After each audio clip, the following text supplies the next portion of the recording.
pour ce que l'Esprit veut nous donner ce matin. Je vais vous inviter à tourner dans 1 Samuel chapitre 3. On va lire à partir du verset 11.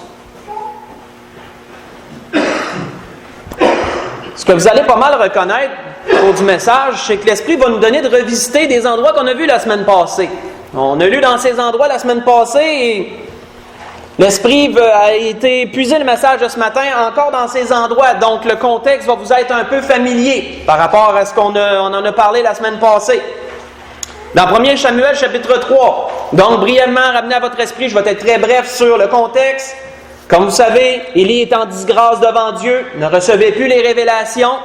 Et le jeune Samuel qui avait été offert à l'Éternel par sa mère Anna ou Anne, quelque chose comme ça, Anne je pense, il avait été consacré à l'Éternel. Et là c'était lui que l'Éternel avait choisi et il se révélait à lui dans l'endroit où nous lisons, il se révélait à lui. Comme nous savons, il l'a appelé par 3 fois. Mais Samuel ne connaissait pas l'Éternel. Trop jeune, il l'avait jamais rencontré, n'était jamais entré en communication avec lui. Il avait simplement été élevé par Élie dans les voies de l'Éternel. Et là, on voit que l'Éternel s'adresse à lui pour la toute première fois. Élie a dû le guider. Après 3 fois, Élie a compris. Ça a pris peut-être du temps à allumer, mais il a compris, il a dit « Ok, c'est l'Éternel qui l'appelle. » Donc, il a dit à Samuel la phrase qu'on connaît toute. Lorsque tu vas entendre la voix à nouveau, tu vas dire « Parle, ton serviteur écoute ». Ce que nous devrions toujours dire lorsque nous ouvrons la parole de Dieu. « Parle, Seigneur. Tes enfants, ton enfant, ils t'écoutent. Ton serviteur, il t'écoute. » Donc, nous voyons à partir du verset 11 la révélation que l'Éternel a donnée à Samuel. Il est dit « Alors, l'Éternel dit à Samuel, « Voici, je vais faire en Israël une chose qui étourdira les oreilles de quiconque l'entendra. » Autrement dit, une chose extraordinaire, une chose que Israël, ça va les bouleverser. Ça va les virer à l'envers, ce que je vais dire. Je vais faire cette œuvre-là. En ce jour, j'accomplirai sur Élie tout ce que j'ai prononcé contre sa maison. Vous voyez ça dans le chapitre 2, si vous voulez le lire pendant la semaine. Les jugements que l'Éternel avait prononcés sur la maison d'Élie. Il est dit, je commencerai et j'achèverai. Je lui ai déclaré que je veux punir sa maison à perpétuité à cause du crime dont il a connaissance et par lequel ses fils se sont rendus méprisables sans qu'il les ait réprimés.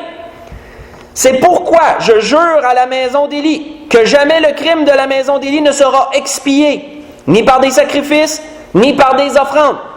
Samuel resta couché jusqu'au matin, puis il ouvrit la porte de la maison de l'Éternel. Samuel craignait de raconter la vision à Élie. Mais Élie appela Samuel et dit « Samuel, mon fils. » Il répondit « Me voici. » Et Élie dit « Quelle est la parole que t'a adressée l'Éternel? Parce que ce soit bon ou mauvais, lorsque notre cœur appartient au Seigneur, lorsqu'on est désireux d'entendre la parole de Dieu, que ce soit bon ou mauvais, on va vouloir savoir ce que Dieu veut nous dire. En tout temps, on va vouloir le savoir. On ne fermera pas l'oreille. Et nous voyons qu'Élie, certainement qu'il se doutait, d'après le jugement que Dieu avait prononcé, certainement qu'il se doutait que ça allait peut-être pas être favorable, la parole que l'Éternel allait prononcer à Samuel, mais il voulait l'entendre, il voulait savoir ce que Dieu avait à dire.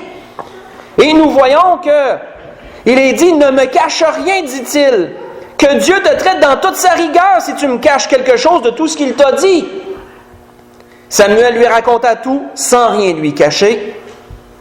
Et Élie dit « C'est l'Éternel qu'il fasse ce qui lui semblera bon. » Nous allons arrêter là. Nous voyons ici, frères et sœurs, que malgré de grands manquements de la part d'Élie, malgré qu'il a, dans une situation, préféré ses fils, favorisé ses fils, que plutôt favoriser Dieu et le sacerdoce que ses fils avaient, nous voyons que malgré ce manquement, Élie nous donne une leçon ici. Élie nous donne une leçon de morale. Ça démontre quand même combien son cœur était à Dieu malgré l'erreur qu'il a fait, malgré le manquement qu'il a fait. Il nous dit, c'est l'Éternel qu'il fasse ce qui lui semblera bon. Élie a été capable d'accepter la décision que Dieu avait prise. Il dit, c'est Dieu, c'est lui qui est le boss, autrement dit. S'il juge que je dois être puni de cette façon, bien qu'il le fasse. Il acceptait, il laissait tout entre les mains de Dieu. Il dit, je vais me plier au jugement de Dieu. Je me plie à son jugement, c'est lui qui fasse ce qu'il veut. C'est une grande leçon de morale, frères et sœurs, que d'être capable d'accepter les décisions de Dieu. parcourons la parole, nous voyons maintes personnes qui ont été capables d'accepter des décisions de la part de Dieu dans différentes circonstances. On voit entre autres, vous pourrez l'étudier plus pendant la semaine, que David, lorsqu'il a dû fuir devant son fils Absalom, encore là c'est un autre endroit qu'on a vu la semaine passée, donc ça va vous être familier.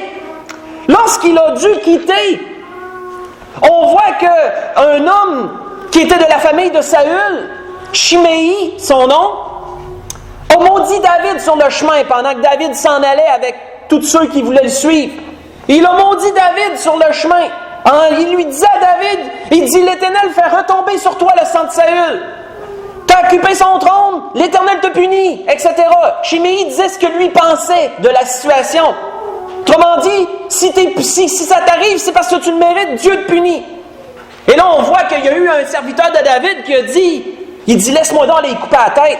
Laisse-moi donc aller le décapiter. Il insulte le roi. Il n'y a pas d'affaire à faire ça. Et David a dit, David se doutait que ce qu'il vivait venait de la part de l'Éternel. Il a dit à son serviteur Abishai, il a dit, laisse-le. S'il maudit, c'est parce que l'Éternel lui a dit de maudire. Laisse-le faire. Et David a continué comme ça, et il s'est en allé en exil, comme nous le savons. Tout ce que je vous ai dit, vous le retrouverez dans 2 Samuel 16, du verset 5 au verset 14. Nous démontre en quoi que David acceptait la décision de Dieu. David acceptait ce qui lui arrivait. Il acceptait cela, il se soumettait et il disait, c'est l'Éternel qui lui a dit de maudire. On voit que David y a attribué ça comme ça. Ça doit être l'Éternel qui a dit ça. Ne y touche pas, laisse-le faire. David acceptait la décision de Dieu. Il acceptait le châtiment, il acceptait la sentence. Et il laissait ça entre les mains de Dieu. On voit qu'une parole que vous connaissez très bien, de Job qui l'a dit, après tous les malheurs qu'il a subis, il a dit, je suis sorti nu du sein de ma mère, et nu je retournerai au sein de la terre. L'Éternel a donné, l'Éternel a ôté, que le nom de l'Éternel soit béni. Vous voyez ça dans Job 1, verset 20, verset 21. Tous des hommes qui démontraient quoi? Qu'ils démontraient qu'ils acceptaient ce qui leur arrivait. Ils acceptaient les décisions de Dieu. Tournons dans Deutéronome 3. Continuons. Deutéronome chapitre 3.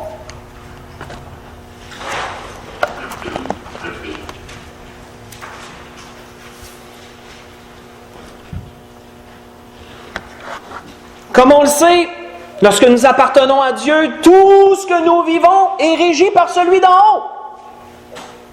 Il nous est dit dans un endroit qu'il n'arrive pas aucun malheur sans que l'Éternel ne l'ait autorisé. Lorsqu'on appartient à Dieu, c'est lui qui est le boss et c'est lui qui dirige. C'est lui qui permet, c'est lui qui empêche. Tout lui appartient.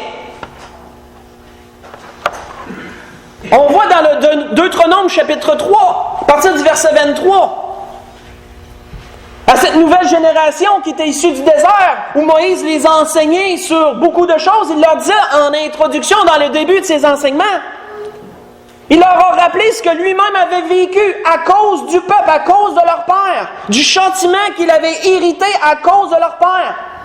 Et il dit ceci à partir du verset 23, il dit, en ce temps-là, j'ai imploré la miséricorde de l'Éternel en disant, Seigneur éternel, tu as commencé à montrer à ton serviteur ta grande et ta main puissante, ta grandeur et ta main puissante. Car quel Dieu y a-t-il au ciel et sur la terre qui puisse imiter les œuvres et tes hauts faits? Laisse-moi passer, je te prie, laisse-moi voir ce beau pays, de l'autre côté du Jourdain, ces belles montagnes et le Liban.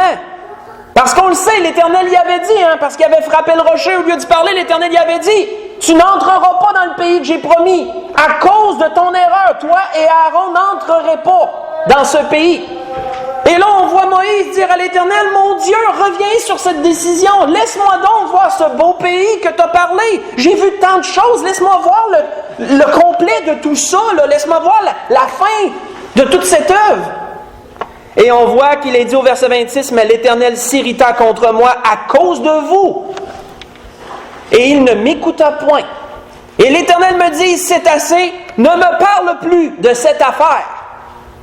Monte au sommet du Pisga, porte tes regards à l'Occident, au Nord et au Midi et à l'Orient, et contemple de tes yeux, car tu ne passeras pas ce Jourdain. Donne tes ordres à Josué, fortifie-le et affermis-le, car c'est lui qui marchera devant ce peuple, et qui le mettra en possession du pays que tu verras. Nous allons arrêter là. Encore là, nous voyons ici, frères et sœurs, des hommes, comme Moïse entre autres, vivent des circonstances difficiles, vivent des décisions qui viennent de Dieu, et de devoir s'y soumettre, de devoir les accepter. Et on voit que, comme Moïse, il y en a qui ont essayé de faire revenir Dieu là-dessus, de dire « Seigneur, s'il vous plaît, reviens là-dessus ».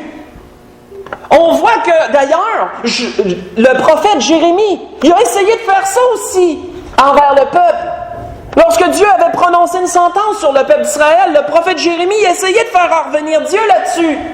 Voici ce que Jérémie, lui, avait dit à Dieu par rapport à cela. Ou Dieu, plutôt, avait dit cela à Jérémie.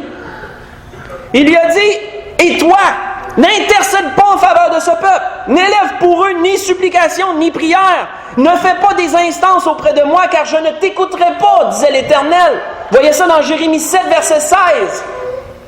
Et quand on lit le livre de Jérémie, on voit qu'à 2 autres endroits, l'Éternel lui a rappelé. Quand il prononçait un châtiment, là, l'Éternel, tout de suite en arrière, disait à Jérémie, « N'intercède pas. » Parce qu'il savait que Jérémie avait un cœur envers le peuple. Et il savait que Jérémie voudrait essayer de plaider la cause. Puis l'Éternel lui disait après un châtiment, « N'intercède pas. » Voyez ça dans Jérémie 11, verset 14. Et dans Jérémie 14, verset 11 aussi. Où Dieu rappelle ça coup sur coup. « N'intercède pas, parce que j'écouterai pas. » Mais on voit quoi en bout de ligne?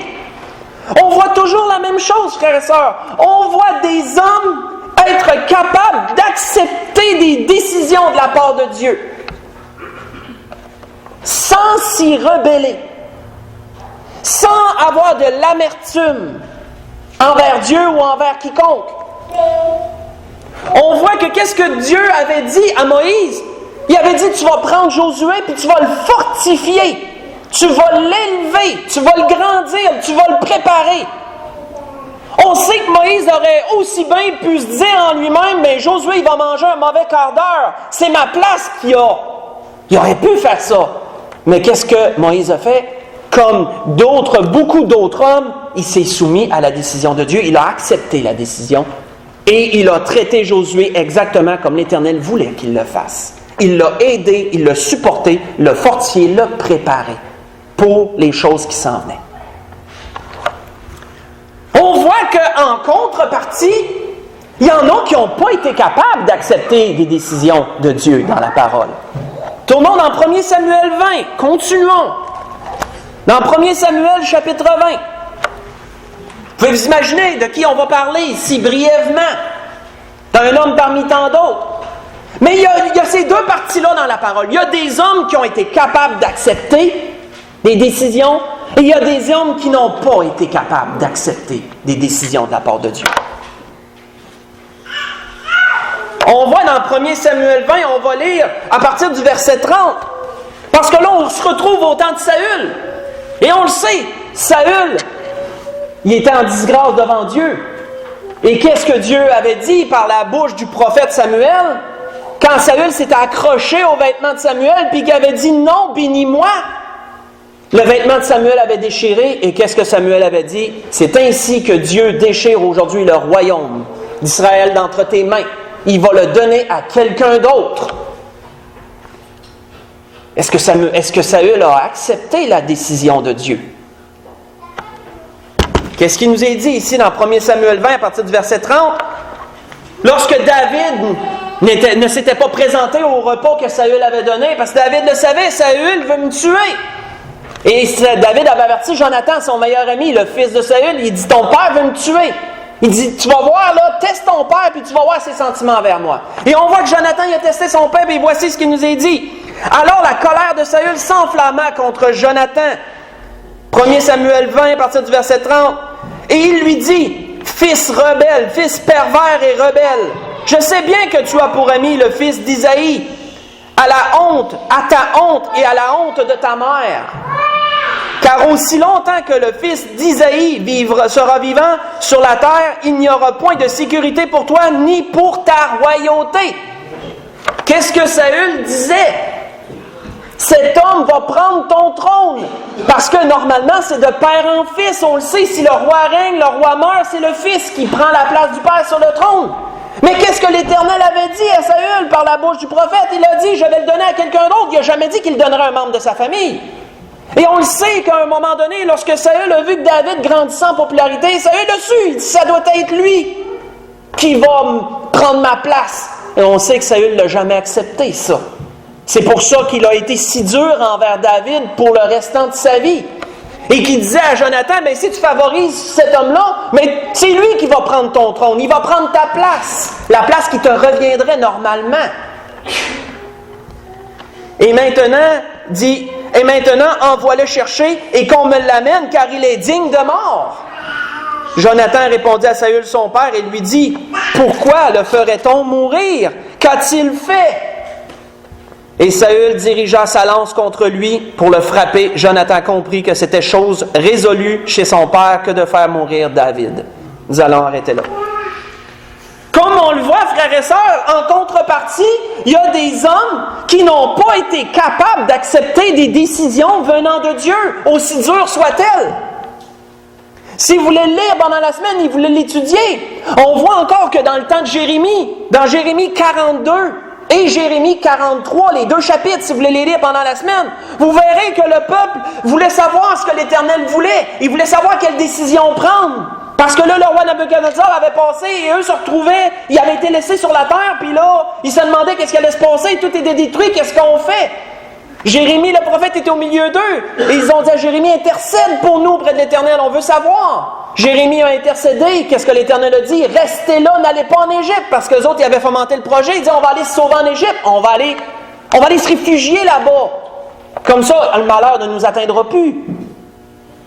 Jérémie avait dit, l'Éternel vous dit, demeurez là, et je vais vous garder. Je vous ai laissé là, je vais vous garder.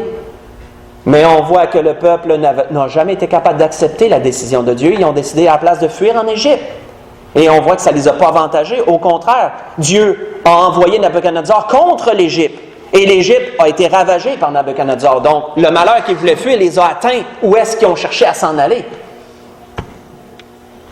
Lorsque je méditais sur ces choses que l'Esprit nous donne ce matin, je me disais, qu'est-ce qu'un groupe de gens avait par rapport à l'autre?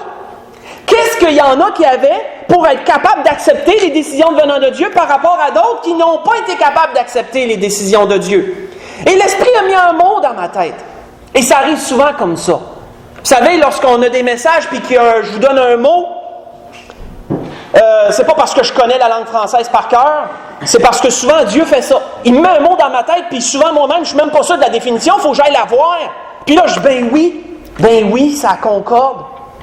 Tout l'Esprit qui fait ça. L'Esprit a mis un mot dans ma tête. Ce mot s'appelle déférence. Pas différence, là. Déférence. Avoir de la déférence. Les gens qui étaient capables d'accepter les décisions de Dieu avaient de la déférence. Les gens qui n'étaient pas capables d'accepter les décisions de Dieu n'avaient pas la déférence. Donc, il est d'autant plus important de comprendre c'est quoi la déférence pour justement être capable d'accepter des décisions venant de Dieu. Et selon le dictionnaire, la déférence, respect qui porte à se conformer à la volonté, au désir, au sentiment de quelqu'un. Je répète, respect qui porte à se conformer à la volonté, au sentiment, au désir de quelqu'un. Lorsqu'on a de la déférence envers quelqu'un, c'est premièrement quoi? Qu'est-ce qui part? Le reste, c'est le respect. Le respect que tu as pour la personne en question. Et sur ce respect-là, tu vas être capable de te conformer à la volonté, au désir, au sentiment de la personne en question envers qui tu as de la déférence. Creusons un peu plus. C'est quoi le respect? Selon le dictionnaire, le respect, sentiment de considération, d'égard envers quelqu'un ou quelque chose, qui est manifesté par une attitude déférente envers celui-ci. Qu'est-ce qu'on doit retenir de cette définition? Sentiment de considération. Lorsque tu as du respect pour quelqu'un ou quelque chose, tu vas traiter cette chose-là avec beaucoup plus d'égard, avec beaucoup plus d'attention, avec beaucoup plus de minutie, etc., etc. Cette chose-là ne sera pas à tes yeux comme autre chose. Cette personne-là ne sera pas à tes yeux comme n'importe qui d'autre. Elle sera spéciale, car tu as du respect envers cette personne. Admettons que c'est une personne. On voit que l'Éternel, lorsque je parcourais la parole là-dessus, sur les horizons, Dieu m'ouvrait par son esprit pour le message de ce matin. On voit que l'Éternel a au fait d'inculquer le respect à Moïse et Josué sur une chose en particulier. Les deux. Dans la parole, c'est les seuls à qui il est mentionné cela. Lorsque Moïse paissait le troupeau de Jéthro, et que Moïse est allé sur la montagne, proche d'où il était, la montagne d'Horeb, je crois, et que là, il a vu un buisson en flammes, mais qui ne se consumait pas. Et que là, il voulait aller vers là, parce qu'il voulait voir c'était quoi cette grande vision-là. Qu'est-ce que l'Éternel, qu'est-ce que l'ange de l'Éternel au travers du buisson, la parole même de Dieu, qu'est-ce que l'Éternel lui a dit? Dieu dit, n'approche pas d'ici, ôte tes souliers de tes pieds, car le lieu sur lequel tu te tiens est une terre sainte. Vous voyez ça dans l'Exode, chapitre 3, verset 5. Et on le sait, Josué, lorsqu'il a franchi le Jourdain avec le peuple, et que là, la première journée qu'il a franchi le Jourdain, il y a eu la circoncision de tous ces nouveaux-nés-là. On repart à neuf. Là. Il y a eu la circoncision de tous les gens, dans le fond, qui avaient été dans le désert, mais qui n'avaient pas été circoncis. Ensuite, il y a eu une Pâque en l'honneur de l'Éternel. On part les choses de la bonne manière. Qu'est-ce qui est arrivé ensuite? Un homme en armes devant Josué. Josué dit, « Wow, c'est qui lui? » Il s'en va le voir. Il dit, « T'es-tu un ami ou un ennemi? » Et la réponse a été assez frappante. « Je suis le chef de l'armée de l'Éternel et je viens vers toi aujourd'hui. » La Bible nous dit que Josué s'écrase direct à terre. Il y a bien fait d'ailleurs. S'écrase direct à terre. Et là, il dit, c'est quoi ton commandement? Qu'est-ce que tu veux? Et l'homme lui a dit, l'ange, lui a dit, ôte tes souliers de tes pieds, car la terre sur laquelle tu te tiens est une terre sainte. Vous voyez ça dans Josué 5, verset 15. Qu'est-ce que Dieu a inculqué, frères et sœurs, dans cette demande qui nous semble fort simple? Le respect. Le respect de ce qui appartient à Dieu. Cette terre-là que tu foules, elle est spéciale. Elle est sainte. Si quelqu'un rentre chez vous, puis qui commence à marcher sur votre plancher sans même avoir ôté ses souliers, qu'est-ce que vous allez en conclure, vous? Qu'est-ce que ça va vous faire? Ça va vous dire, il manque de respect. Il manque de respect, il aurait pu enlever ses souliers, il va saler mon plancher. C'est une marque de respect. Qu'est-ce que Dieu essaie d'inculquer à ses hommes? Le respect. Cette terre-là n'est pas comme n'importe où. C'est saint, ça. Enlève tes souliers de tes pieds. Et du respect pour ce qui m'appartient. On voit que, je ne sais pas si c'est par rapport à cette chose-là spécifique que Salomon a mentionné cela dans l'Ecclésiaste, mais qu'a-t-il dit à propos de la maison de Dieu? Prends garde à ton pied lorsque tu entres dans la maison de Dieu. Approche-toi pour écouter, plutôt que pour offrir le sacrifice des insensés, car ils ne savent pas qu'ils font mal. Vous voyez ça dans l'Ecclésiaste, chapitre 4, verset 17. Le respect. Quand cela a rapport avec Dieu, avons-nous du respect pour ce qui est de Dieu? Ce lieu-ci n'est pas comme n'importe quel autre lieu. Entrons-nous, mettons, dans la maison de Dieu comme on entre pour aller à l'épicerie. Tout ce qui appartient à Dieu, frères et sœurs, nous devons y avoir du respect, un respect. Ça doit être quelque chose de spécial pour nous, pas comme autre chose. La parole de Dieu, c'est la même chose. Tout ce qui concerne Dieu, on doit y avoir une marque de respect. Parce que si nous voulons avoir de la déférence, ça commence par le respect que nous aurons. Si on n'a pas de respect, on n'a pas de déférence. On ne peut pas en avoir. Parce que c'est basé sur le respect qu'on va être capable d'accepter les décisions venant de Dieu, peu importe lesquelles elles sont. Tournons dans 1 Samuel 6. Pas tellement plus loin. Culons dans 1 Samuel 6. On va voir quelque chose. Quand j'ai lu ça, ça m'a surpris. L'Esprit m'a comme mis en lumière des choses par rapport à la situation. 1 Samuel 6.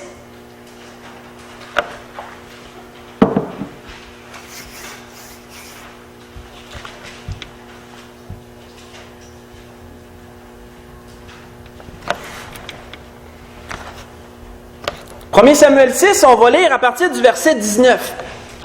Parce que là, pour vous mettre dans le contexte, on est à la suite de ce qui s'est passé plus tard dans 1 Samuel 3, qu'on a lu. Vous savez, l'arche de l'Éternel a été prise. Il y a eu une guerre entre les Philistins, entre le peuple d'Israël. Nous savons que les Philistins ont vaincu. L'arche de l'Éternel a été enlevée, emmenée dans le pays des Philistins. Et on voit qu'elle a demeuré là un certain temps, mais c'est devenu un jugement pour eux, parce que là, ils ont été pris de crise d'hémorroïdes assez sévères, qu'il y en a qui en mouraient. Et là, l'arche a voyagé de ville en ville parmi les Philistins parce qu'ils se la passaient comme une patate chaude, parce que là, à toutes les fois qu'il y a une ville qui est en jugement, elle disait, prenez-la vous autres, on n'en veut plus. Puis ça a fait le tour de même jusqu'à temps qu'ils disent un moment donné, renvoyons-la, le Dieu est trop puissant, le Dieu d'Israël est trop puissant, renvoyons cette arche en Israël. Et là, on voit, lorsqu'ils l'ont envoyé sur un char tout neuf avec des vaches, etc., qu'ils l'ont tiré, le peuple où elle est arrivée, ici, à cet endroit-là, ça a été les premiers qui ont reçu l'arche. Ils ont vu arriver un chariot avec l'arche dessus.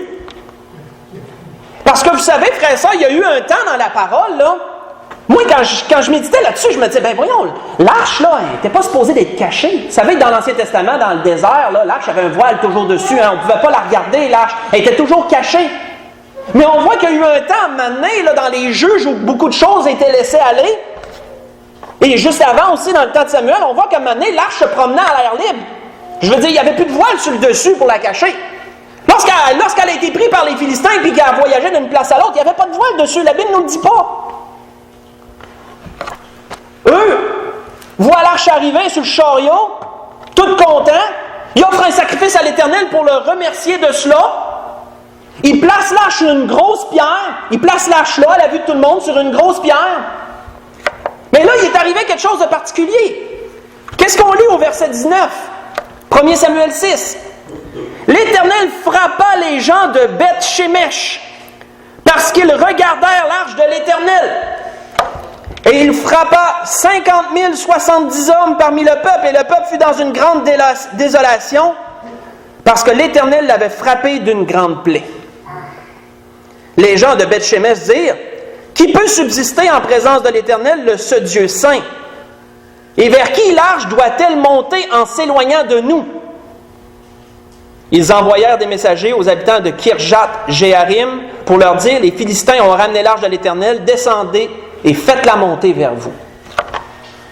Je vais vous laisser entrer, frères et sœurs, dans la méditation que j'ai eue sur ça. Parce que là, je me disais, ça ne marche pas. L'arche est à l'air libre. Je veux dire, il n'y a pas de voile qui la couvre. Ils l'ont regardé, ils ont été punis. Bien là, comment veux-tu pas le regarder? Je veux dire, ils l'ont vu arriver, puis là, comment veux-tu pas le regarder? Y a-tu quelque chose d'autre pour qu'il ait été puni? Pourquoi ils ont été punis comme ça, eux autres, par rapport à d'autres? Hey, moi, j'aime ça creuser dans le raisonnement, dire, voyons, il y a quelque chose qui ne marche pas. Fait que là, qu'est-ce que j'ai fait? J'ai dit, OK, je vais aller voir dans d'autres traductions. Est-ce que, mettons, Louis II aurait dit les choses d'une façon, puis qu'il y en a d'autres qui auraient dit d'autres choses? J'aime ça des fois prendre plusieurs traductions, on fait un tout avec ça. Quand des fois, ça nous paraît pas louche, mais tu sais, on est sceptique sur... Dans les autres traductions, plusieurs autres, ils ont dit que ces gens ont regardé dans l'arche. Oh! Dans la King James, dans la Amplified, dans la Français courant, dans plein d'autres traductions, ils disent que ces gens ont regardé dans l'arche. Ils n'ont pas seulement regardé l'arche, ils ont regardé dedans. Oh! Ça change la donne, ça, là. Ça change la donne. Parce qu'on sait que dans l'arche, c'était pas une place, c'était pas une affaire pour être ouvert tout le temps, ça, là. Dans l'arche, il y avait quoi? Il y avait les tables de la loi, il y avait le pot de manne, et il y avait la verge d'Aaron qui avait fleuri. Ça, c'était dans l'arche. Le couvercle était fermé. Sur le couvercle, on le sait, les chérubins de la gloire, hein, puis ça, c'est le trône de Dieu. C'était pas une chose qui était à regarder dedans, ça. Jamais, jamais. Ils ont-tu regardé dedans? Ils n'ont pas regardé dedans? Qu'est-ce que moi j'ai pu en conclure, frères et sœurs, avec tout ce que j'ai vu aussi précédemment, c'est qu'ils ont manqué de respect. Ils ont manqué de respect envers quelque chose de très saint. Ils l'ont traité comme n'importe quoi d'autre. Et même moins un peu. Et je tire mon raisonnement encore plus loin. Parce qu'on voit qu'il nous est dit dans cet endroit-là qu'ils l'ont laissé sur une grande pierre. Si on recule un peu plus haut, si on recule, mettons, au verset 15, je pense, verset 16, non. Ok, oui, au verset 14. Le char arriva dans le champ de Josué à Beth-Shemesh et s'y arrêta. Il y avait là une grande pierre, on fendit du bois et on offrit les vaches en holocauste à l'Éternel. Et ils disent par la suite qu'ils ont mis l'arche sur la grande pierre. Si vous lisez par la suite, vous verrez qu'ils ont mis l'arche sur la grande pierre. Mais frères et sœurs, il y a une chose qu'ils n'ont pas faite, que la Bible ne nous dit pas qu'ils ont faite. Ils n'ont pas abrité l'arche. Ils ne l'ont pas mis dans un lieu. Ils l'ont laissé à l'air libre comme ça. Les Philistins, eux autres, qu'est-ce qu'ils avaient fait lorsqu'ils avaient réussi à conquérir l'arche? Lorsqu'ils avaient vaincu le peuple d'Israël, puis il y avait l'arche, là, hey, les Philistins étaient fiers, hein? Hey, ça, là, c'est pas n'importe quoi, ça, là. Ils l'ont mis dans le temple de leur idole. Ils ont pris la peine de le mettre parmi leurs trésors dans le temple de leur idole. Pour montrer à quel point que, pour eux autres, c'est quelque chose de grand, l'arche, là. C'était pas comme rien, là. Eux la laissent à l'air libre sur une pierre. Et là, la malédiction les frappe. Ils ont-tu ouvert le coffre? Ils l'ont pas ouvert. Ça, je vais laisser ça à notre discrétion. Parce qu'on voit que, selon les traductions, il y aurait juste à regarder où ils l'ont ouvert. Mais, pas ça qui est important. C'est important, mais pas juste ça. C'est de la façon qu'ils ont traité l'arche de Dieu qui est important.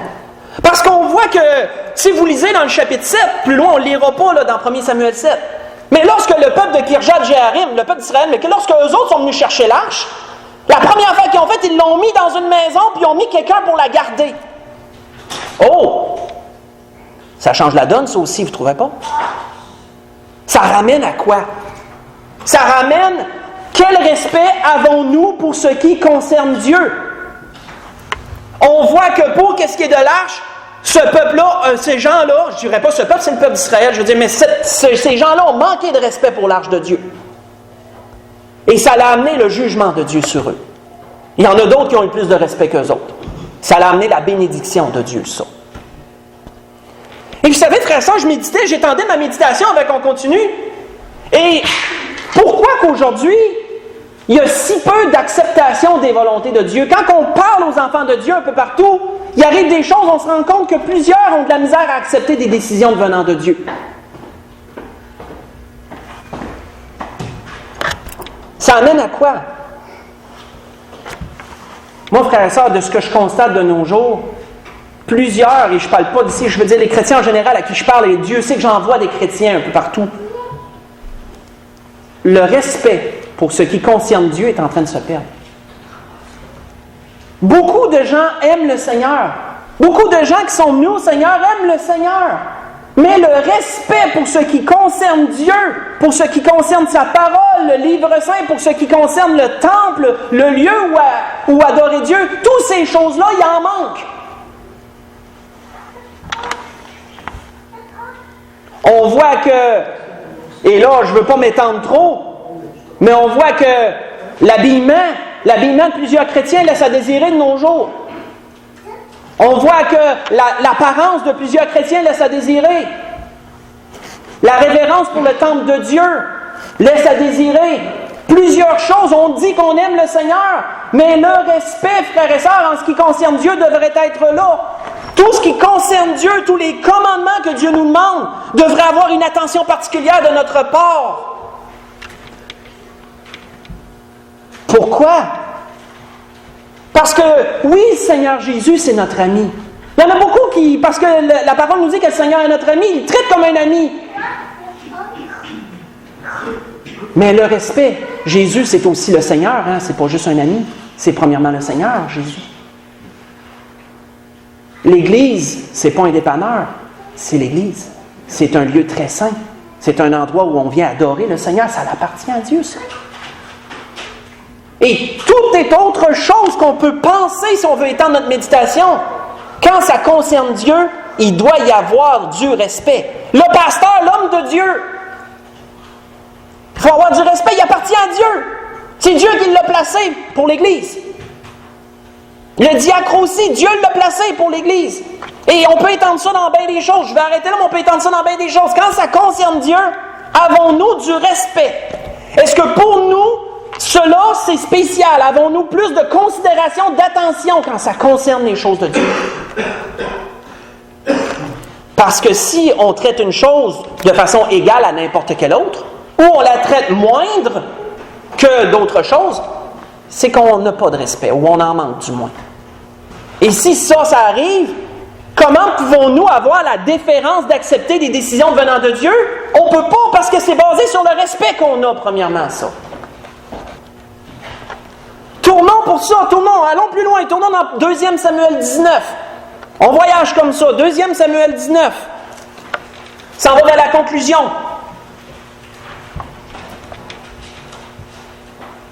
Nous verrons l'exemple d'un homme ici qui nous montre c'est quoi la déférence. C'est quoi avoir de la déférence? Cet homme le manifeste, ça.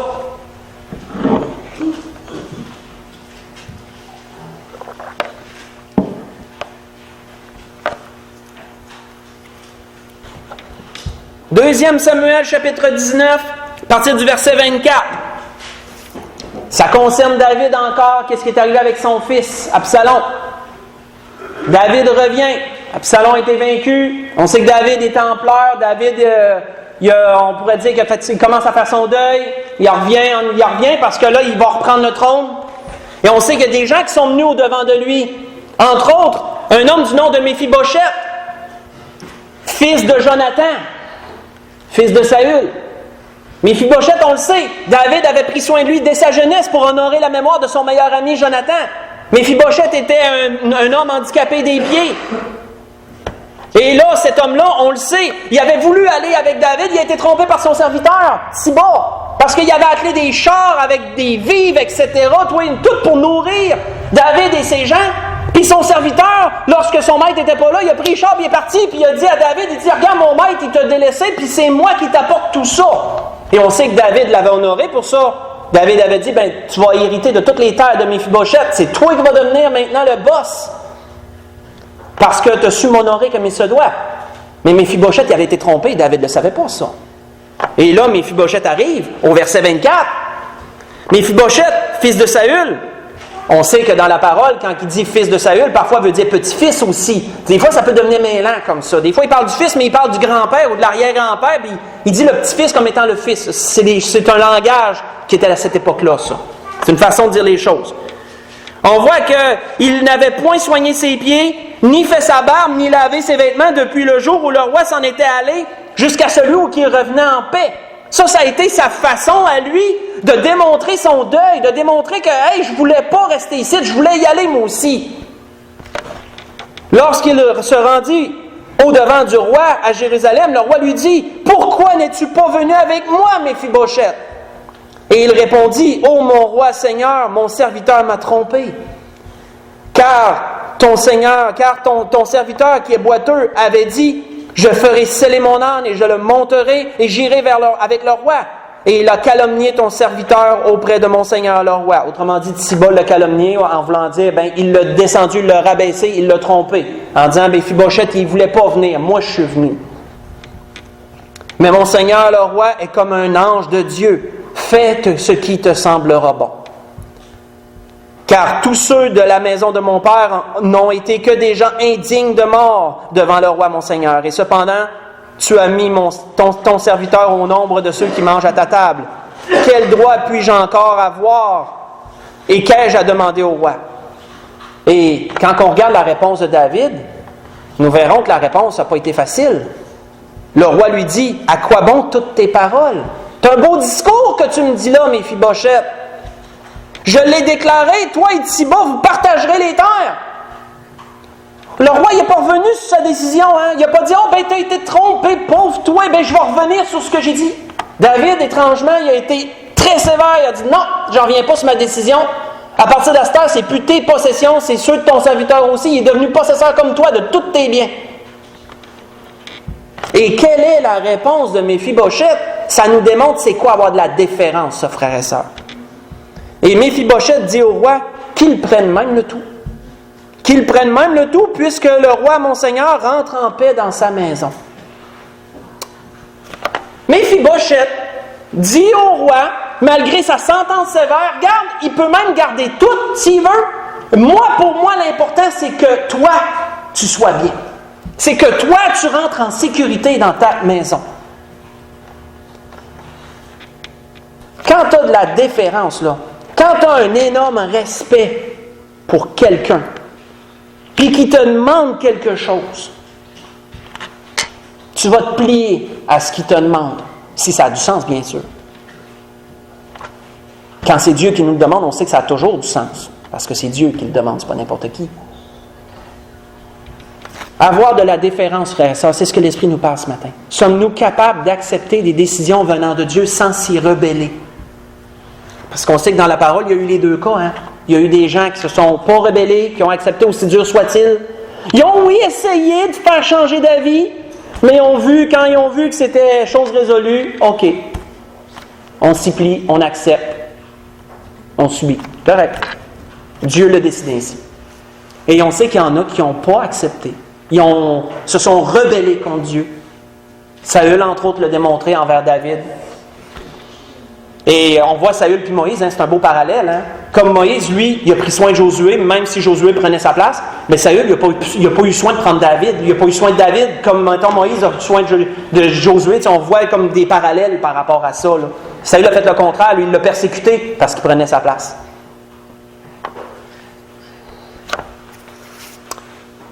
Avant de conclure, on voit qu'un jour, une jeune fille vierge a reçu un appel spécial de la part d'un ange. L'archange Gabriel est venu lui annoncer une bonne nouvelle. Et il a dit à cette fille, Dieu t'a choisi pour porter son fils. Et là où plusieurs tentent de glorifier cette femme, cette jeune fille, qui était ensuite une femme, mais là où plusieurs tentent de glorifier cette fille comme étant la mère de Dieu, qu'est-ce qu'elle a répondu? Elle a répondu, Marie dit, je suis la servante du Seigneur. Qu'il me soit fait selon ta parole. Vous voyez ça dans Luc 1, verset 38. Ça, frères et sœurs, c'est de la déférence. Tellement de respect envers Dieu. Certainement qu'elle avait une vie très consacrée, très dévouée pour que Dieu l'ait choisie. Il y en avait d'autres vierges en Israël. Hein? Il y en avait sûrement beaucoup. Dieu a porté ses yeux sur elle. Comme Dieu peut porter ses yeux sur chacun d'entre nous, c'est une grâce qui nous est offerte. On ne cherche pas à savoir pourquoi, c'est un don de Dieu. Et quand que Dieu lui a donné une charge, elle a dit, je suis ta servante. Fais comme il te semblera bon. Déférence, hein? Respect qui porte à accepter la volonté de quelqu'un. Ses sentiments, ses désirs, etc. Pour conclure ce que l'Esprit a voulu nous donner ce matin, tournons dans Marc chapitre 14. Dans l'Évangile selon Marc, chapitre 14.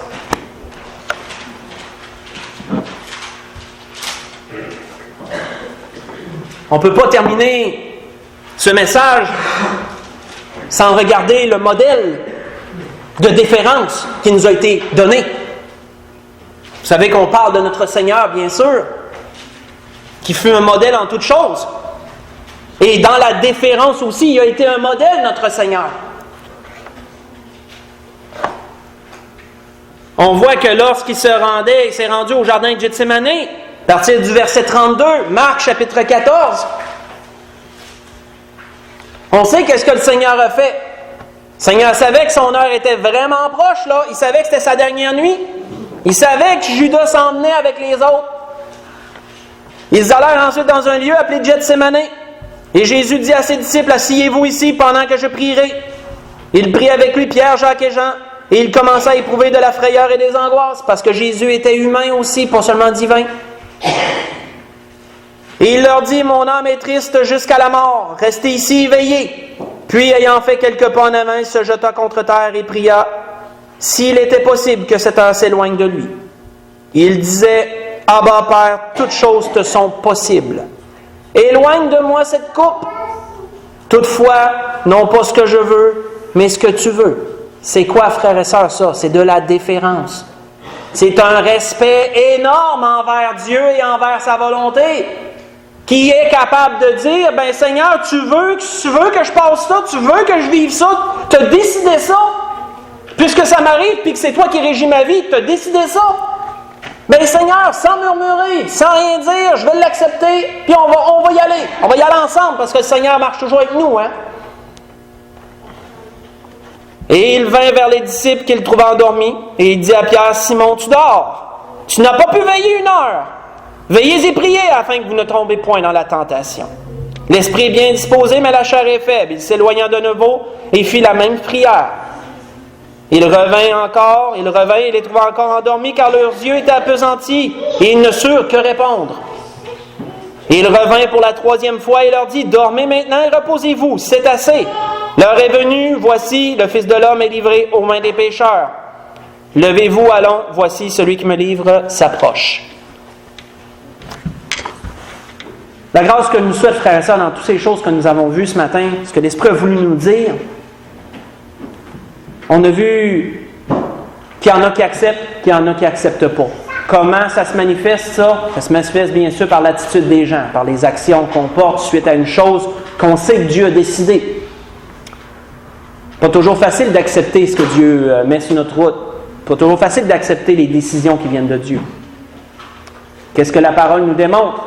Pour être capable d'accepter, qu'est-ce que tous les gens avaient sans exception? Ceux qui ont accepté de Dieu quelque chose, ils avaient de la déférence. Ils avaient un respect envers Dieu qui les portait à accepter ces choses, à se conformer aux sentiments, aux désirs, etc.